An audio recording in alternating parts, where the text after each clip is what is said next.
한 주간의 아이스하키 소식을 정리해봅니다. 주간 리뷰, 안녕하세요. 온더스포츠의 김태범입니다. 주간 리뷰 오늘 첫 회인데요. 경성중학교의 오광식 감독과 함께합니다. 안녕하세요. 네, 안녕하세요. 네. 아시아리그 2022-2023 새 시즌 개막했습니다. 2시즌 못했고 3시즌 만에 아시아리그가 돌아왔는데 저희도 주간 리뷰라는 새로운 콘텐츠로 여러분께 인사를 드리게 됐어요. 좀 느낌이 어떠세요? 오랜만에 좀 하키 시즌이 돌아온 것 같은 그런 느낌이 돼요.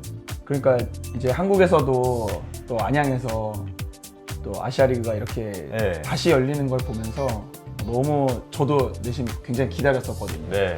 많은 하키 팬분들께서도 많이 기다렸을 거라고 생각합니다. 정말 많은 분들께서 기다리셨던 만큼 선수들의 멋진 경기가 또 연일 펼쳐지는 이번 또 가을이 되고 있는 것 같아요. 오광식의 하키스쿨 시즌2로 먼저 인도할 줄 알았는데 어떻게 이렇게 됐네요. 자, 저희 주간 리뷰 한 주 동안에 있었던 아시아리그 경기들을 중심으로 해서 앞으로 여러분께 좀 인사를 드릴까 하는데요. 여러분 많이 좀 관심과 또 애정을 부탁을 드리면서 오늘 첫 회 출발을 해보겠습니다. 아시아리그 아이스하키 2022-2023 시즌 지난 9월 3일에 개막했습니다. 3시즌 만에 돌아온 아시아리그인데 정말 많이 기다렸어요. 많은 팬분들이 지난주에 또 안양 빙상장 찾아주신 걸 확인할 수가 있었는데요. 선수들 입장에서도 정말 반가운 시즌이 아닐까 싶어요. 어떠세요? 네, 지난 그 코로나 상황 때문에 네. 이렇게 아시아리그가 멈추고 그리고 내심 걱정도 많이 했었거든요. 시즌을 2년간 멈췄다가 네. 다시 시즌을 맞이한다는 게 선수들도 굉장히 부담이 클 거고 팀도 준비하는 게 굉장히 많았을 거라고 생각을 하는데 네. 또 준비가 많았던 만큼 또 앞으로의 그 시즌 내용들 많이 기대가 되는 시즌입니다. 네, 많은 분들이 기대하셨던 만큼 선수들 입장에서도 설레는 마음으로 많은 준비를 한 만큼 멋진 경기로 지금 팬 여러분께 다가가고 있는 것 같아요. 벌써 3주차 일정을 소화한 아시아리그 아이스하키입니다. 그럼 지난 3주 동안에 어떤 경기들 결과가 있었는지 먼저 정리해 보겠습니다. 개막 첫 주차 먼저 보겠습니다. 이스트 홋카이도 크레인즈 대 HL 안양의 2연전 있었습니다. 3일 첫 번째 경기에서는 8대5로 HL 안양이 승리했고 4일에 있었던 두 번째 경기는 7대1로 역시 HL 안양이 승리를 하면서 2승을 챙겼습니다. 압도적인 경기력으로 크레인즈를 제압했다고 볼 수가 있겠는데요. 두 경기에 총 15골을 넣었던 HL 안양이었고요. 막강한 활약을 자랑하면서 어렵지 않은 승리를 거뒀습니다. 다만 두 경기에서 6실점을 했다는 부분은 조금 아쉬운 부분이었죠. 이어서 도호쿠 프리블레이즈 대 니코 아이스벅스의 2연전 보겠습니다. 3일 첫 경기에서는 2대0으로 니코 아이스벅스가 승리했고 다음 날 연장 승부 끝에 5대4로 역시 아이스벅스가 승리를 가져갔습니다. 프리블레이즈는 홈 2연전이었는데 2패 승점 1점만 가져가게 되네요. 아이스벅스 같은 경우에는 코로나19 확진자들이 발생하면서 이 시리즈에서 총 12명의 플레이어로만 두 경기를 치렀는데 원정에서 두 경기 승점 5점이라는 성과를 거뒀습니다. 아이스벅스의 수문장 후쿠지 유타카 골리가 개막전에서 셧아웃을 연출했는데 지난주 토요일에 생일이었어요. 생일 축하드리고요. 만 40세 나이에도 불구하고 여전히 클래스를 유지하고 있는 후쿠지 유타카 선수입니다. 다음 2주차 결과 보겠습니다. 레드 이글스 홋카이도 대 HL 안양의 시리즈 두 경기 있었는데 10일 첫 경기에서는 5대3 HL 안양의 승리, 다음 날 11일 경기에서는 1대0 레드 이글스의 승리였습니다. 양 팀이 정규승 1승씩 승점 3점씩 나눠 가진 결과였어요. 홈 개막전에서 4실점으로 무너졌었던 나리사와 유타 골리가 다음 날에는 31세이브 셧아웃으로 HL 안양에 서력하는 모습이었습니다. 다음은 니코 아이스벅스 대 이스트 홋카이도 크레인즈의 2연전입니다. 10일 첫 경기 4대0 그리고 다음날 5대4 홈 개막 시리즈에서 2승 승점 6점을 쓸어 담았던 아이스벅스였습니다. 후쿠지 유타카 선수가 홈 개막전에서도 셧아웃을 했는데 개막 후에 두 경기 모두 셧아웃, 변함없는 클래스를 또 여전히 보여줬었던 결과였고요. 반면에 이번 시즌 또 지난 시즌부터 합류를 했었던 로만 뱅커트 골리, 캐나다, 일본 이중 국적 선수인데 후쿠지 선수와 번갈아 출전했는데 두 경기에서 각각 4실점씩 기록을 했습니다. 팀 화력이 뒷받침되면서 2승을 거두긴 했지만 아시아리그 이번 시즌 데뷔했거든요. 아직은 좀 더 두고 봐야 되지 않을까 싶습니다. 이어서 요코하마 그리치 대 도호쿠 프리블레이즈 2연전입니다. 10일 첫 경기 4대2 그리고 다음날 6대3 요코하마 그리치가 2연승으로 새 시즌을 출발했습니다. 그 중심에는 외국인 선수, 미국 출신의 엘릭스 라우터 선수가 있었는데요.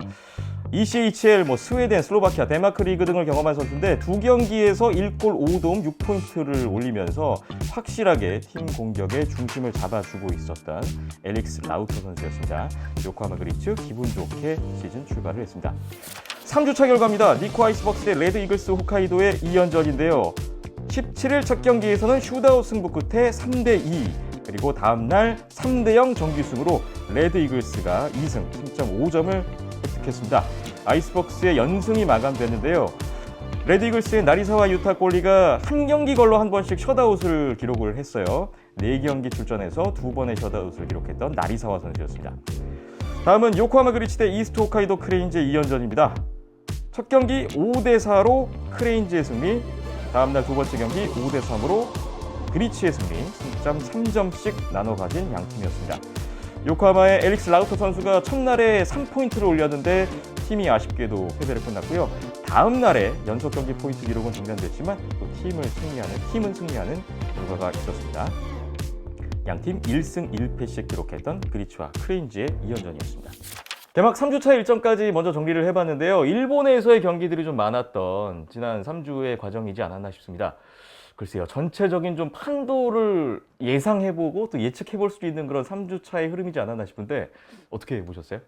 지난 주말들 동안 3주 동안 있는 시합들을 다 한번 봤거든요. 네. 근데 보니까 일단 시즌 초반 스타트는 HL 안양과 또 레드 이글스 그리고 니코 아이스박스가 강세를 보여줬거든요. 네. 그 강세를 보인 팀들을 보면은 이 베테랑 선수들과 또 새로 들어온 루키 선수들, 새롭게 구성된 선수들이 그 케미가 굉장히 잘 맞는 네, 그런 모습을 보여줬고, 네. 또 그리츠 팀 같은 경우에는 이번에 새롭게 아시아리그에 출범하게 된 팀인데도 불구하고 그 안에 그 외국인 용병 선수인 엘릭스 라우터. 네, 라우터 선수가 네. 또 활약을 톡톡히 보여주고 있어서 네, 팀에 뭔가 주축이 되는 선수로서 도움을 많이 주고 있거든요. 네. 그래서 앞으로의 그 시즌이 또 기대가 되는 팀 중 하나입니다. 네. 지난해까지 재팬컵에서는 좀 어려운 모습들이 이어졌는데 이번 아시아리그 새 시즌에 들어와서는 한층 더 좀 발전된 모습을 보여주고 있는 것 같아서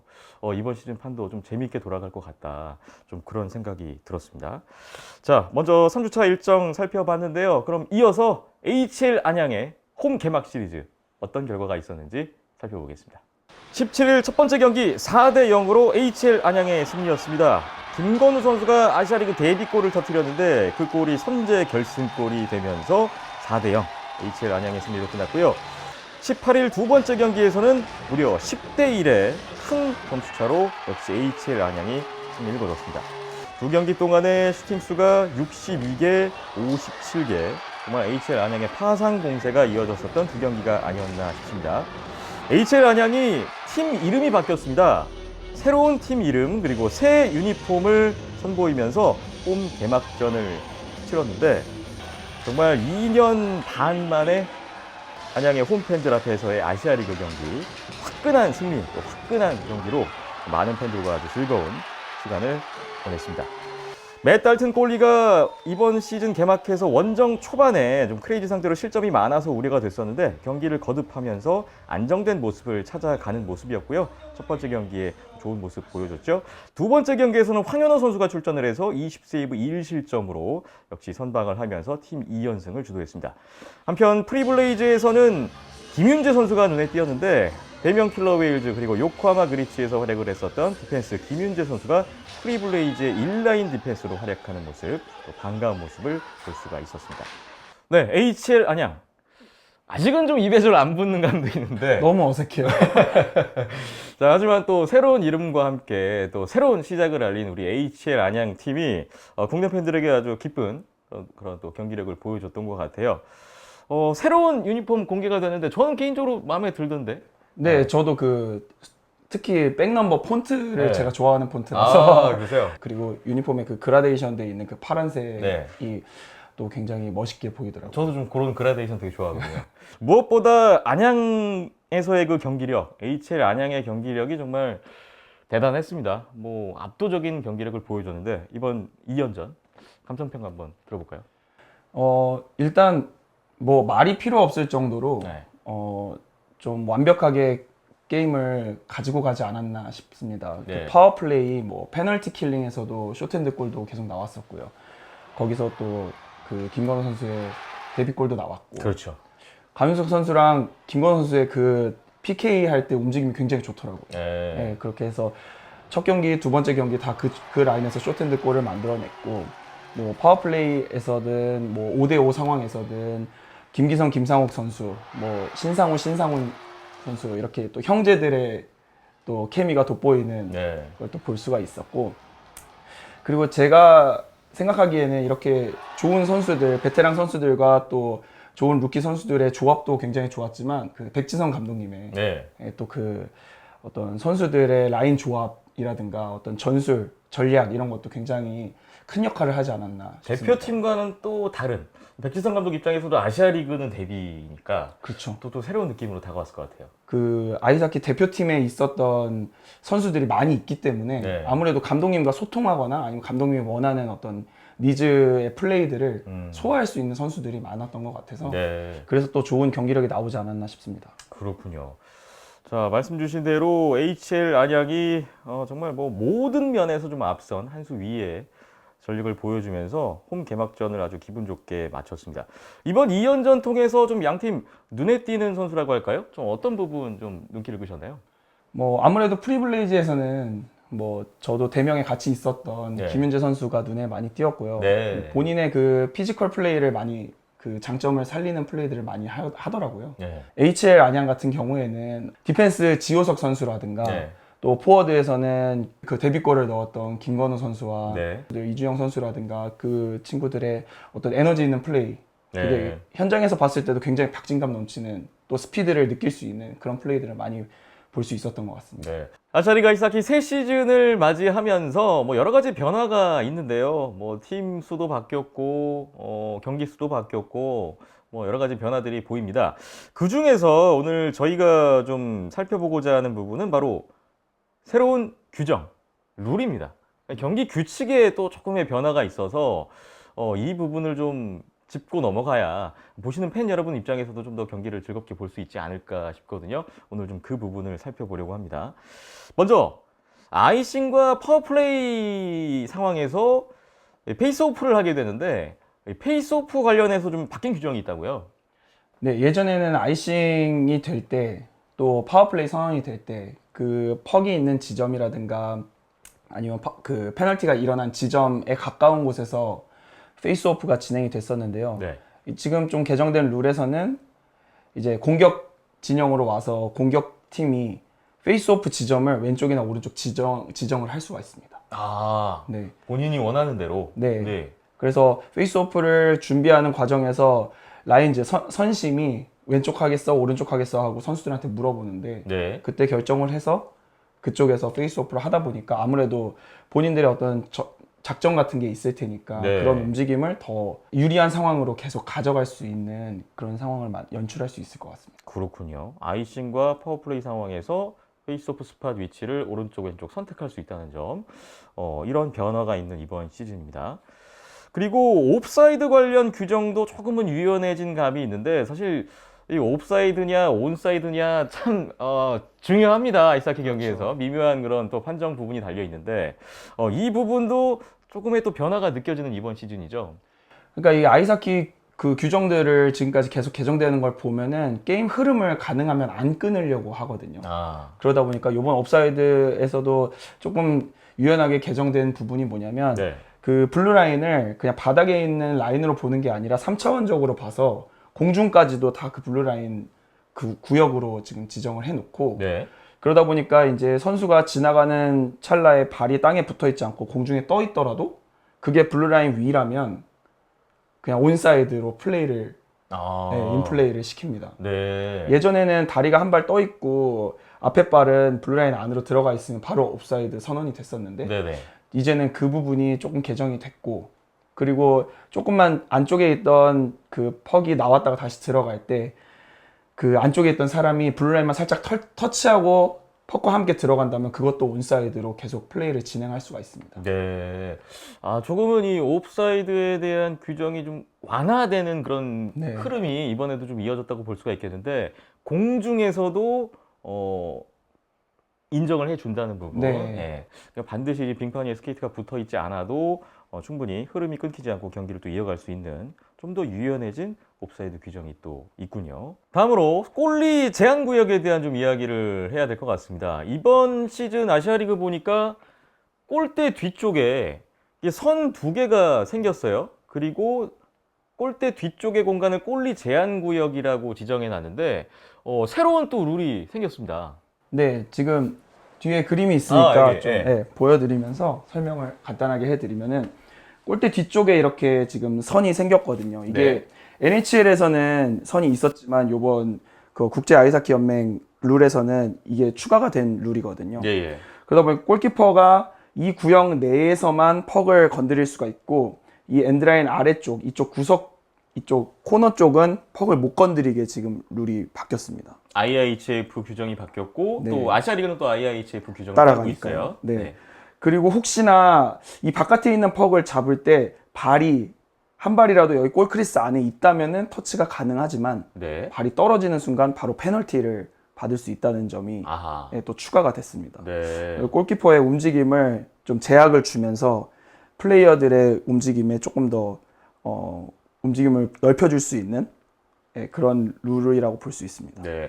그러니까 저 사다리골 안에서만 골리들이 퍽 터치가 가능하고 바깥쪽에서 터치했을 경우에는 바로 마이너 페널티가 부여된다는 그렇죠. 점이군요. 그리고 한 가지 더 추가해서 말씀드리면 이제 퍽이 골키퍼한테 왔을 때 상대방의 압박이 없이 플레이를 그냥 진행시켜도 되는 상황에서 골키퍼가 그냥 경기를 멈췄을 때는 네. 딜레이드 페널티로 그것도 페널티가 되기 때문에 네. 상대방의 압박이 없고 만약 주심이 플레이하라고 외치고 있다면은 그 퍽을 멈추지 말고 바로 플레이를 시켜야 되는 점도 또 추가가 됐습니다. 그렇군요.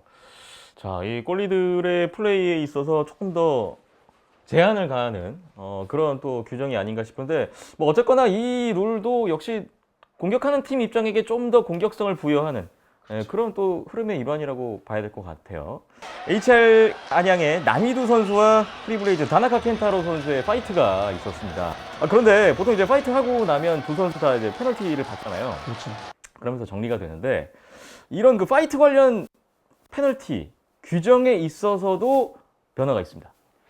그러니까 이 IIHF 룰에서는 사실 아이스하키의 싸움을 허용시키지 않습니다. 네. 그 룰에서는. 하지만 NHL이나 뭐 다른 로컬 룰에서는 다르게 적용하는 곳들이 있지만 지금 싸움에 대한 그 파이트에 대한 룰이 굉장히 강화가 됐습니다.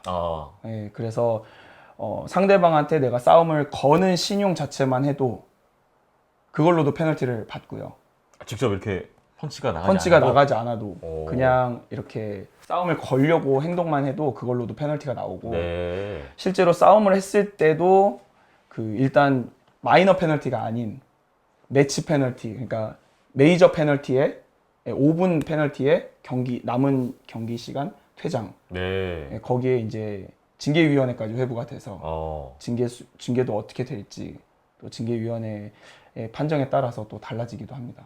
단순히 2분짜리 러핑으로 끝나는 수준이 아니군요. 네, 2년 전이랑 많이 달라졌습니다. 네. 뭐 어쨌거나 선수나 팀 입장에서 또 해가 되면 안 되기 때문에 선수들 입장에서 좀 더 신중한 또 접근이 있어야 될 것 같네요. 자, 새로운 시즌에 들어간 아시아리그 이번 시즌 임하면서 또 새롭게 또 부분적으로 바뀐 부분에 대한 경기 룰적인 부분들 한번 짚어보는 시간을 가져봤습니다. 뭐 이런 부분들 좀 여러분 좀 더 알고 경기 보시는 데 있어서 조금 더 도움이 되고 재미있게 경기 보시지 않을까 싶습니다. 주간 리뷰 첫 회 이제 마무리할 시간이 왔습니다. 참 오랜만에 아시아리그 이야기를 할 수 있어서 좀 좋았던 것 같아요. 어떠셨습니까? 저도 이 시간을 굉장히 기다렸었거든요. 네. 네, 주간 리뷰를 통해서 앞으로 이제 매주 주말이 기다려질 것 같습니다. 네. 자, 이번 주말에도 아시아리그는 계속됩니다. 이제는 뭐 매주 토요일, 일요일은 고정적으로 아시아리그 경기가 있다고 보시면 되니까 여러분 뭐 기억하기도 좀 더 쉬우실 것 같고요. 또 이번 주말에 안양에서 또 2연전이 있습니다. HL 안양의 홈 경기가 잡혀 있으니까 여러분 또 직관 많이 해주시고요. 또 생중계 아시아리그 TV를 통해서 많은 또 시청하시면서 경기에 대한 이야기 계속 나눌 수 있었으면 좋겠습니다. 저희도 다음 주에도 계속 함께 하죠. 네. 네. 다음 주에 저희도 새로운 소식으로 또 멋진 경기 내용으로 여러분 다시 찾아뵙겠습니다. 지금까지 오광식 감독이었고요. 저는 김태범이었습니다. 함께 해주신 여러분 고맙습니다.